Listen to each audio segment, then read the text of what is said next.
Sa sandaling ito, makikitang nagkakatitigan si Chunwoo at ang Lightsword Emperor. Kasunod nito, tinanong ng Lightsword Emperor kung ano ba siya sa buhay ni Sungyeon at bakit lagi siyang nakadikit sa kanya. Nagpakilala naman si Chunwoo bilang ang ikapitong Blood Demon at ang partner ni Sungyeon. Matapos marinig ito, kinalikot niya ang kanyang tenga at sinabi na siya pala ang sect leader ng Blood Demon cult. Binanggit pa niya na parang naalala niyang kasama siya sa mga kandidato para sa pagsubok sa kanyang inheritance, ngunit idiniin din niya na base sa kanyang pagkakaalam ay na-eliminate siya sa mga kandidatong iyon. Galit namang sumagot si Chunwoo at tinanong kung kumusta naman siya, na dahil matagal siyang naburo sa kanyang Heavenly Martial Palace, ay naging balasubas na ang kanyang pag-ugali. Kasunod nito, parang naging aso't pusa ang dalawa, at nagsimulang mag-angilan sa isa't isa. Agad din naman silang pinatitigil ni Sungyeon sa kanilang mga ginagawa, at sinabi na ang pagtuunan na lamang nila ng pansin, ay ang kanyang mga rewards. Agad din namang nagbago ang ekspresyon ng Lightsword Emperor, at ngumiti kay Sungyeon, saka sinabi na tama nga siya, dahil kailangan pa niyang ibigay sa kanya ang kanyang mga rewards. Kasunod nito, lumapit siya kay Sungyeon at iniabot ang isang libro, na naglalaman ng kanyang mga martial arts. Idinagdag pa niya na base sa kanyang mga kakayahan ngayon, kahit basahin lang niya ito ay matututunan na niya ang kanyang mga martial arts. Samantala, si Sungyeon habang tinatanggap ang libro na ibinigay sa kanya, ay naisip na kung kukunin lamang pala niya ito sa kanyang damit, bakit pa siya gumawa ng isang aklatan. Pagkatapos ng pag-iisip niyang ito, nagpasalamat siya sa kanya, at habang binubuklat niya ang mga pahina ng aklat na ito, naisip niya na talagang kakaiba ang Lightsword Emperor. Kasunod nito, biglang umilaw ang kanyang aklat na hawak at binanggit ng system na natanggap niya ang mga achievements na Close Quarters Combat Proficiency, Swordsmanship Proficiency, at Footwork Proficiency. Binanggit pa ng system na ang kanyang Strength, Stamina, Agility, at iba pang mga stats ay tumaas ng 3. Matapos mangyari ito, tinanong ni Sungyeon kung okay lang ba na tumaas ng ganito kadali ang kanyang mga stats. Nagsimulang tumawa ang Lightsword Emperor at tinanong si Sungyeon kung namamangha na ba siya sa kanyang mga kakayahan. Masaya rin niyang sinabi kay Sungyeon na matagumpay niyang nagamit ang artifact na Flash Manifestation na ibinigay niya sa kanya, kaya dahil dito ay lalo siyang napasaya. Nang marinig naman niyon, nagpasalamat si Sungyeon sa kanya, at sinabi na sa kanya pala nanggaling ang artifact na yon. Matapos marinig ang pasasalamat ni Sungyeon sa kanya, idinagdag pa ng Lightsword Emperor na kung magtutungo siya sa Murim Dimension, meron pa siyang isang kayamanan na itinago doon na maaari pa niyang makuha. Sinabi pa niya na ang item na yon ay magdadagdag ng distribution search function sa kanyang artifact na Flash Manifestation. Habang sinasabi niya ito, matamang nakikinig si Chunwoo sa lahat ng kanyang mga sinasabi. Matapos niyang marinig ang tungkol sa item na yon, agad siyang sumingit sa pag-uusap ng dalawa at binalaan si Sungyeon na huwag niyang kukunin ang bagay na yon dahil ang bagay na yon ay koleksyon ng lahat ng mga mahahalagang bagay na ninakaw ng Lightsword Emperor sa ibang mga Diyos. Kasunod nito, itinuon naman niya ang kanyang atensyon sa Lightsword Emperor at tinanong siya kung talaga bang ipapasa niya ang isang bagay na parang isang time bomb na maaaring magpahamak kay Sungyeon. Sa kabilang banda, matapos marinig ni Sungyeon ang mga babala na ito ni Chunwoo, ngumiti siya at nagpasalamat sa kanyang pag-aalala para sa kanya, ngunit sinabi din niya na sa ngayon ay hindi pa rin niya makukuha ang bagay na yon dahil hindi pa sapat ang kanyang lakas para magamit yon. Sinabi rin niya na kapag nagkaroon na siya ng sapat na lakas, sa kanya hahanapin ang bagay na yon. Binanggit pa niya kay Chunwoo na kahit pahabulin siya ng iba pang mga Diyos dahil sa bagay na yon, nandyan pa rin naman siya sa kanyang tabi para tulungan siya. Matapos marinig ito, napalingon si Chunwoo kay Sungyeon na mayroong namumulang pisngi, at pagkatapos ay itinigil na niya ang kanyang pagtutol tungkol sa usaping ito at sinabi na may tiwala siya sa kanya. At alam niya na magagawa rin niyang maresolba ang mga problemang kaakibat nito. Sa kabilang banda, ang Lightsword Emperor ay napangiti at sinabi na gaya nga ng inaasahan niya sa taong kanyang napili, mas lalo niya siyang nagugustuhan sa bawat minuto na kasama niya siya. Dahil dito, sinabi niya na lalagyan niya ng kanyang divinity ang artifact na flash manifestation para kung sakaling kailanganin niya ito, maaari niyang gamitin ang kanyang divinity. Kasunod nito, sinimulan na ngang isagawa ng Lightsword Emperor ang pagsasali ng kanyang divinity sa item, at habang pinagmamasdan ito ni Sungyon na nangyayari, lumabas ang isang notification na binabanggit na ang exclusive effect ng Flash Manifestation Artifact na Divinity Storage ay nag-activate. Matapos masaksihan ni Chunwoo ang ginawang ito ng Lightsword Emperor, sinabi niya na marahil ay nababaliw na ito dahil sa ginagawa niyang pagbibigay ng kanyang divinity sa isang challenger. Idinagdag pa niya na bagamat walang masama sa kanyang paningin sa pagbibigay nito ng kanyang divinity, hindi pa rin niya maunawaan kung ano ang kanyang layunin sa paggawa niya nito. Samantala, si Sungyon, matapos marinig ang argumento ni Chunwoo, ay nagpasalamat sa Lightsword Emperor. Pagkatapos ay tinanong niya kung bakit niya ginagawa ang ganitong klaseng bagay para sa kanya. Binanggit naman ito na kinakailangan niyang gawin yon. Nagtaka naman si Sungyon sa naging sagot niya, kaya tinanong niya kung ano ang ibig niyang sabihin. Ngumiti ang Lightsword Emperor sa kanya, at sinabing sa ngayon ay hindi pa niya maaaring sabihin ang mga detalye, ngunit maaari niyang isipin na ito ay isang klase ng kontrata mula sa tower. Muling natahimik si Sungyon matapos marinig ang ganitong klaseng sagot. Pagkatapos nito, pumalakpak ang Lightsword Emperor at sinabi na tapos na ang kanilang oras.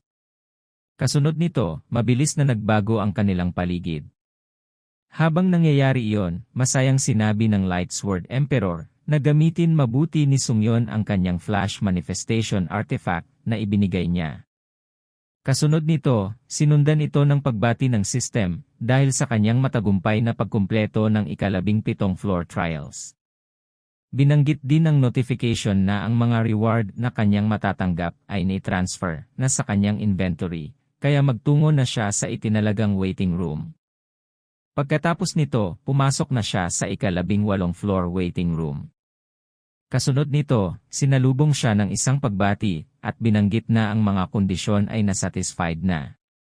Habang nagugulat pa si Sungyon sa pangyayaring ito, muling lumabas ang mga notification na binabanggit na lahat ng official climbing dimension ay nagkaroon na ng 1,000 taong nakakumpleto ng ika-15 floor ng Tower of Trials. Dahil dito, magsasagawa ng isang joint event ang tower para sa lahat ng official climbing dimension. Samantala, sa original na dimension ni Sungyon sa Earth, kasalukuyang ibinabalita ng isang reporter na nakasakay sa isang helicopter ang isang malaking maze na lumitaw sa gitna ng syudad. Kasunod nito, nakita ng mga tao ang isang notification na ang isang maze ay lilitaw sa lahat ng official climbing dimensions. Binanggit din na ang maze na ito ay isang self-selection event, kaya kung ang mga challengers ay hindi bumuo ng sarili nilang mga team, hindi sila maaaring mag-participate sa event na ito. Samantala, sa isang gusali ay makikita si Harin na patuloy na tinatawagan si Sungyon, ngunit matapos niyang ilang beses na gawin ito ay napatanong siya kung bakit hindi ito sinasagot ni Sungyon. Habang sinasabi niya ito, pinagmamasdan niya ang isang malaking puno na sumasakop sa buong lungsod at sinabi na kailangan nila siya ngayon dahil isa itong malaking emergency. Samantala, isang notification ang binanggit na ang event na ito ay maaaring maging laban sa pagitan ng iba't ibang dimensyon, kaya pinayuhan niya sila na sumali lamang kapag naintindihan nila ang sitwasyong ito mabuti. Samantala, sa teritoryo ng Iron-Bladed Monarch, ay makikita ang kasalukuyang nakaluhod na si Sungyon at hindi maipinta ang mukha. Kasunod nito, binanggit ng isang notification na kinonsumo niya ang reward na kanyang nakuha mula sa Heavenly Marshall Place ang Cultivation Elixir Bill dahil dito, lahat ng kanyang abilidad ay tumaas. Habang nangyayari ito, tinanong siya ng Monarch kung nasiyahan ba siya sa kanilang pagkikita ng Lightsword Emperor. Sumagot naman si Sungyon at sinabi na siya ay biktima lamang din, ngunit hindi pa niya natatapos ang kanyang sasabihin ay tiningnan siya ng masama ng Monarch at sinabi na sagutin niya ang kanyang tanong. Wala nang nagawa si Sungyon kundi ang humingi ng patawad sa kanya. Kasunod nito, tumawa ang monarch at sinabi na dahil mukhang nagsisisi naman na siya sa kanyang mga nagawa, ay patatawarin na niya siya. Sa isip naman ni Sungyon ay napapatanong siya kung ano ba ang kanyang nagawang mali para tratuhin ng ganito. Pagkatapos nito, tinanong ni Sungyon ang monarch tungkol sa impormasyon may kinalaman sa maze. Nakangiti namang sinabi ng monarch na sasabihin na niya sa kanya ang tungkol sa mga nalalaman niya sa Giant Tree Maze. Sinabi niya na ito ay halos katulad din ng tower. Ngunit binubuo lamang ito ng 10 palapag at gaya din ng tower ay mayroon ding difficulty level ang maze na ito, easy, normal, difficult, at lunatic. Na-curious naman si Sungyon sa sinabi nitong lunatic level, kaya ipinaliwanag ng monarch na kapag pinili niya ang difficulty na ito ay mawawala ang lahat ng kanyang mga abilidad sa simula ng pagpasok niya dito. Nagulat naman si Sungyon sa sinabi niyang ito, at nabanggit pa nga na sobrang hirap pala ng difficulty na yon. Sinabi naman ng monarch na hindi niya kailangang mag-alala, dahil sa tuwing matatapos niya ang isang floor, ay makaka-recover din siya ng isa sa kanyang mga kakayahan. Sinabi naman ni Sungyon na kung ganoon pala, ay kailangang ang una niyang ma-recover ay ang kanyang main skill sa gayon ay magamit niya iyon ng maayos. Pinuri naman siya ng monarch sa paraan niya ng pag-iisip. Samantala, si Sungyon na ngayon ay sinimulang buksan ang kanyang mga system window ay sinabi na kung ang mga kondisyon ay ganoon kahirap ay marahil ang mga reward na ibibigay nito ay maganda din kaya sa sandali ding iyon ay sinubukan niyang tingnan kung ano ang makukuha niyang reward. Ngunit sa kasamaang palad ay binanggit na ang lunatic difficulty rewards ay hindi maaaring ipakita. Nang sabihin naman niya sa monarch na hindi niya makita kung ano ang rewards na maaari niyang makuha dito, sinabi naman nito sa kanya na nagamit na niya ang lahat ng kanyang mga question voucher, kaya kahit gusto pa niyang sabihin yon sa kanya, ay hindi na maaari. Matapos marinig ito, nagsimulang tumayo si Sungyon mula sa kanyang pagkakaluhod at pagkatapos ay nagpasalamat na siya sa monarch. Sinabi niyang nagpapasalamat na siya sa kung ano man ang mga impormasyon na naibigay niya sa kanya, at siya na ang bahala sa mga susunod niyang gagawin. Nang mapansin naman ng monarch ang ginawa niya, tinanong niya kung aalis na ba siya. Nakangiti namang kinumpirma ito ni Sungyon at sinabi na dahil ang ibang mga challengers ay kumikilos na, kaya hindi siya dapat magpaiwan sa kanila. Ngumiti naman pabalik sa kanya ang monarch at sinabi na mas maaliwalas ang kanyang itsura ngayon kung ikukumpara sa huli nilang pagkikita. Habang masayang nagpapaalam sa kanya, sinabi niya na sa susunod niyang pagbisita sa kanya, ay tuturuan niya siya ng isang teknik na magiging malaking tulong sa kanya. Pagkatapos ng pamamaalam nila sa isa't isa, makikita ang mga notification na binabanggit na ang kagustuhan ni Sungyon na bumalik ay kinumpirma. Dahil dito, ang isa sa kanyang mga return stone ay makukonsumo at babalik na siya sa Earth. Makalipas ang ilang sandali, makikita na si Sungyon na nasa harap ng isang salamin at inaayos ang kanyang kasuotan. Pagkatapos, sinimulan niyang tingnan ang mga tawag at mensahe na kanyang natanggap sa kanyang cellphone. Dito nga ay napansin niya na napakarami niyang tawag na hindi nasagot mula kay Harin kaya dahil dito ay tatawagan na sana niya ito para tanungin kung ano ang kanyang kailangan. Ngunit bago pa niya magawa yon, mayroon siyang natanggap na notification na binabanggit na ang Whispers of Fire ay nagre-request ng isang mensahe para kay Sungyon. Matapos niyang kumpirmahin ito, narinig niya na mayroong nagtatanong sa kanya kung naririnig ba niya siya. Sumagot naman si Sungyon ng oo at tinanong kung sino siya. Sumagot naman ang babaeng kausap niya na sinasabi na masyado siyang salbahe dahil hindi lamang niya siya nakalimutan, hindi rin niya siya nagawang kontakin kahit isang beses matapos ng huli nilang pagkikita sa Japan. Kasunod nito ay tinanong niya si Sungyon kung hindi ba niya siya nakikilala sa kanyang boses. Nang hindi ito sumagot, sinabi na niya na siya ay si Catherine. Matapos niyang sabihin ang kanyang pangalan, tinanong niya kung nakalimutan na rin ba niya kung sino siya. Awkward namang tumawa si Sungyon at sinabi na paano niya magagawang makalimutan kung sino siya. Kasunod nito ay sinabi ni Catherine na didiretso na siya sa kanyang punto, at sinabi na kaya siya tumawag ay dahil sa maze event at gusto niyang sumali siya sa kanilang team, dahil mayroon pa silang natitirang isang pwesto para sa kanya. Ngunit bago pa man niya matapos ang pangungumbinsi niya sa kanya, sumang-ayon na agad si Sungyeon sa kanyang proposal. Hindi naman inaasahan ni Catherine ang mabilis niyang pagsang-ayon, kaya tinanong niya kung okay lang ba na ganito kabilis siyang sumagot sa kanyang proposal. Ipinaliwanag naman ni Sungyeon na sa pagtawag niya sa kanya, ay natulungan na niya siya na hindi na mag-aksaya ng oras sa paghahanap ng mga kasamahan, kaya dahil dito ay nagpapasalamat siya sa kanya. Sinabi naman ni Catherine na hindi lamang ito mabilis na lumalakas, mabilis din itong sumagot sa mga ganitong bagay. Tumawa naman si Sungyeon at sinabi na wala yon sa kanya. Pagkatapos nito, sinabi ni Catherine na magkita na lamang sila sa entrance ng maze saka tinapos na ang kanyang tawag. Pagkatapos nito, naisip ni Sungyeon na ito ang dahilan kung bakit mahalaga ang magkaroon ng personal na mga koneksyon. Naalala pa nga niya na si Catherine ay mayroong authority na tinatawag na fire suppression. Dahil dito, ang lahat ng mga abilidad ng kanyang kalaban ay bababa ng 10 at ang iba nitong mga skills ay masiselyo. Naisip niya na kung papasok sila sa lunatic difficulty at marirecover niya ang kanyang mga skills, ay magiging kapaki-pakinabang siya sa kanilang pag-akyat sa maze. Pagkatapos maisip ito, lalabas na siya sa kanyang pinto, dahil balak niyang puntahan si Harin upang mag-usap. Ngunit bago pa siya makalabas, sinalubong siya ng sunod-sunod na pagkatok sa kanyang pinto, at tinatanong siya kung nasa loob ba siya. Agad namang binuksan ni Sungyeon ang kanyang pinto, at galit na tinanong kung sino ang naglakas ng loob na katukin ng ganoon kalakas ang kanyang pinto. Ngunit habang ginagawa niya ito, nakita niya na ang taong iyon pala ay si Harin, kaya nagtataka siya kung bakit ito napunta sa kanyang bahay at tila hingal na hingal pa. Habang patuloy na naghahabol ng kanyang hininga, sinabi niya kay Sungyeon na ilang beses siyang paulit-ulit na tumawag sa kanya, ngunit hindi siya sumasagot kaya nagmadali siyang pumunta dito. Napakamot naman sa kanyang batok si Sungyeon at humingi ng paumanhin saka sinabi na naging busy siya sa mga trials, kaya ngayon lang siya nakabalik mula sa tower.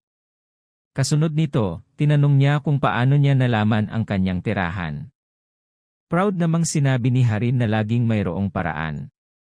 Awkward namang ngumiti si Sungyeon at naisip na ang ginawa niyang iyon ay isang krimen. Kasunod nito, hinawakan niya si Sungyeon at sinabi na hindi iyon ang importante ngayon.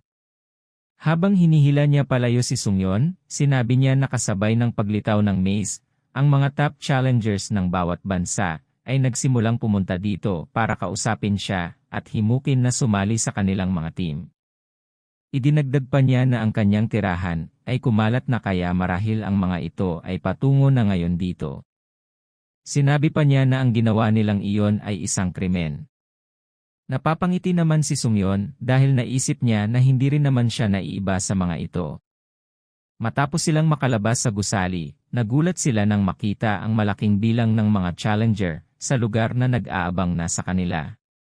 Kasunod nito, isa-isa na sa kanila ang nagsimulang anyayahan si Sungyeon sa kani-kanilang mga team, habang ang ilan naman ay galit na ipinipilit na mas mahusay ang kanilang team. Habang pinapanood naman ng dalawa ang nangyayaring ito, hinawakan ni Sungyeon sa balikat si Harin at sinabi na pagpasensyahan na niya ang kanyang gagawin. Nagtataka naman siya sa sinabi niyang ito, ngunit bago pa siya makapag-react, binuhat na siya ni Sungyeon at masayang sinabi sa kanya na tumakbo na sila. Pagkatapos nito, nagsimula ng tumalon si Sungyeon sa mga gusali, habang ang mga hunter na nagtipon doon ay sinimulang habulin siya. Makalipas ang ilang sandali, matapos tuluyang mailigaw ang mga humahabol, lumapag na si Sungyeon sa pagitan ng ilang mga gusali saka sinabi kay Harin na hindi na marahil sila hahabulin ng mga ito hanggang dito. Sa kabilang banda, si Harin na ngayon ay hilong-hilo na ay nakiusap kay Sungyeon na ibaba na siya dahil nasusuka na siya. Matapos namang makababa, nagsimula na ngang sumuka ito habang si Sungyeon naman ay humihingi ng pasensya dahil sa paglipad niya ng sobrang bilis. Idinagdag pa niya na hindi na niya kailangang mag-alala pa tungkol sa kanya sa kung sino ang makakasama niya sa team dahil mayroon na siyang sinalihang team.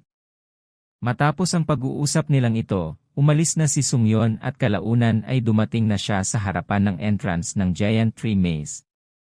Habang pinagmamasdan pa niya ang malaking pintong ito, may nagsalita mula sa kanyang likuran at sinabi na napakaaga niya. Nang lumingon siya para tingnan kung sino yon, nakita niya na yon ay ang tatlo niyang nakasama noon sa Japan at masaya siyang binati ng mga ito. Binati din naman ni Sungyeon ang mga ito pabalik at saka sinabi na kasama rin pala sa team sina Sunghon at Chonchok. Habang sinasabi niya ito, naisip niya na hindi niya inaasahan na ang dalawang Srank Hunter na ito ay kasama din sa kanilang team, ngunit naisip din niya na mas maganda pa nga iyon dahil mas mapapadali ang gagawin nilang pag-akyat sa maze. Pagkatapos nito, tinanong ni Catherine kung anong level ng difficulty ang kanilang gagawin. Agad namang sumagot si Sungyeon at sinabi na lunatic difficulty.